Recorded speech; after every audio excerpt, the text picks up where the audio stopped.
突然だが、君はこの世のどこかに決して足を踏み入れてはいけない場所が存在すると信じるだろうか。その場所には不幸が連鎖し、時には人間の存在すら飲み込んでしまう力があるとしたらどうする？今回の話題はまさにそんな場所だ。ベトナムの奥地にひっそりと存在する人食いトンネル。名前だけでも恐ろしいが、噂に耳を傾けるとその名が決して誇張ではないことがわかる。現地の人々が恐れたこの場所で一体何が起きたのか。今日は君と一緒にその謎を追いかけていこう。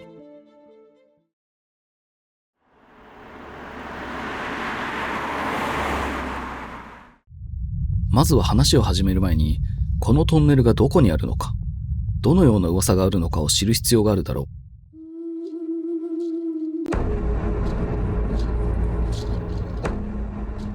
人食いトンネルはベトナムのダナン諸山地帯に位置している。この地域はかつて戦争の舞台となっていたことで最もよく知られている場所だ。ただ、この人食いトンネルは正式な地名や観光地ではない。実際、地図にも載っていないような場所だ。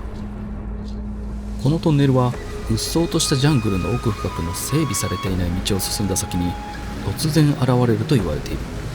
最初に触れておきたいのは、このトンネルがなぜ人食いと呼ばれるかだ。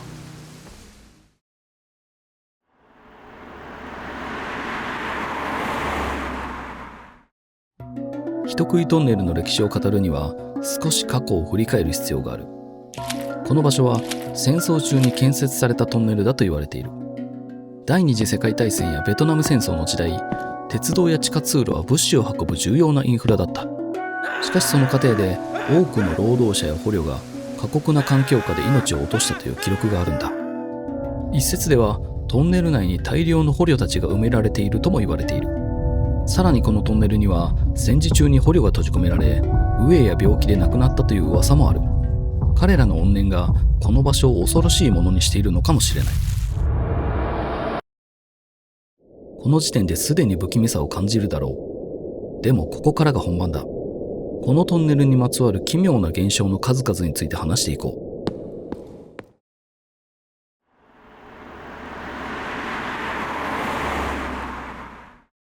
現地の人々が語る話によれば、このトンネルには人を引き寄せる力があると言われている。例えば、通りかかった人が急にトンネルの中に入っていき、二度と戻ってこなかったという話だ。偶然このトンネルを見つけた地元の学生の話をしよう。彼らは好奇心からトンネルに足を踏み入れた。最初は冗談を言い合いながら進んでいたが、途中で一人が何か聞こえないかと言い出した。何かが囁くような音が聞こえたというんだ。他のメンバーも耳を澄ませると、確かに風の音とは違う不気味な囁き声が聞こえた。怖くなった彼らは引き返そうとしたが、その時グループの一人が突然姿を消した。辺りを探し回ったが、何の手がかりも見つからなかったという。また地元のカップルが肝試しに行った際、トンネル内で携帯電話の電源が同時につかなくなった。しかもその後、彼らはトンネル内で時間が消えたと語っている。カップルの証言では、真昼にトンネルへ入り15分ほどしか中にいなかったそうだが、外へ出るとすでに夕方になっていたそうだ。こうした体験談がこのトンネルの謎をさらに深めているんだろう。さらに不気味なのは、このトンネルでは奇妙な薄暗い人影が目撃されるということだ。その人影を見たことのある男性は後日、散歩をしている最中にトンネルとは離れた場所でこの影を目撃した。最初は見ないふりをしていたが、足が拘束されたように動けなくなり、金縛りにあってしまった。体が動かない状態で前方に巨大な白い顔が立ちはだかり、恐怖のショックで彼は意識を失った。目を覚ました時には朝になっており、道端で倒れていたそうだ。この怪異とトンネルは何か関係があるのだろうか。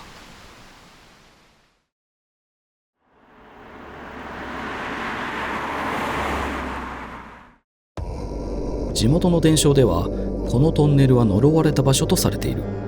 ある古老の話では、この場所は昔から霊的に敏感な場所で、戦争中に多くの血が流されたことで、さらに負のエネルギーが溜まったという。また、このトンネルの建設中に労働者たちが酷使され、その多くが命を落としたことで、彼らの魂が今でもさまよっているという噂もあるんだ。地元ではトンネルの中で名前を呼ばれると振り返ってはいけないという言い伝えがある。振り返った者は二度と外に出られなくなると言われている。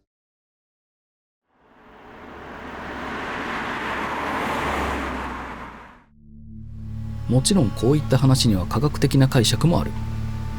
例えばトンネル内の湿度や気温の変化が音や光の異常を引き起こすことは十分考えられる。また心理的な影響で恐怖を感じやすくなる環境が整っているとも言えるだろう。ただそれでも説明できない現象があるのも事実だ。一本道のトンネル内で消えた人々や時間感覚の狂いなどは科学的に解明しにくい部分だ。また心理学的には暗闇効果という現象がある。暗い環境では脳が情報不足を補うために幻覚や錯覚を引き起こす可能性が高くなるというものだ。これがトンネルでの恐怖体験の一因かもしれないが、真相は誰にもわからない。